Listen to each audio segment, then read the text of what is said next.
5 تا از بهترین روش‌های درمان خانگی کبد چرب. هلو گایز، چطوری بچه‌ها؟ توی این قسمت میپردازیم به 5 تا از روش‌های درمان خانگی کبد چرب. کبد چرب یکی از مشکلات رایج جامعه ما هستش که با تغییرات سبک زندگی و رژیم غذایی نامناسب به وجود میاد.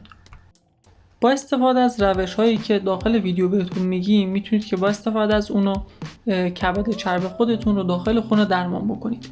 اولین مورد مصرف میوه و سبزیجاته که یکی از راه‌های مؤثر در درمان کبد چرب افزایش مصرف میوه‌ها و سبزیجاته که این مواد غذایی به علت آنتی‌اکسیدان‌هایی که دارن باعث میشه که کبد چرب شما از بین بره.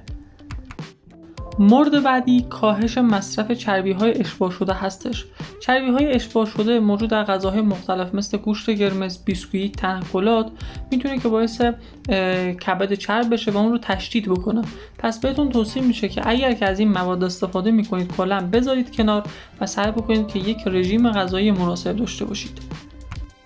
میرسیم به قسمت سوم، یعنی مهمترین قسمت درمان کبد چرب در خانه.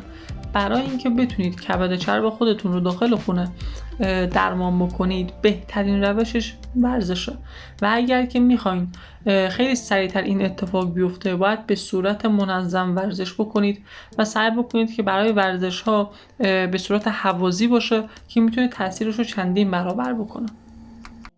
بر اساس مقالات 2023 مصرف چای سبز میتونه که باعث کاهش کبد چرب بشه و به شما کمک بکنه که از کبد چربتون کلا رها بشید و این مشکلتون رو برطرف بکنید. پس حتما بهتون پیشنهاد میکنم که روزانه 2 الی 3 فنجان چای سبز مصرف بکنید که این مشکلتون برطرف بشه.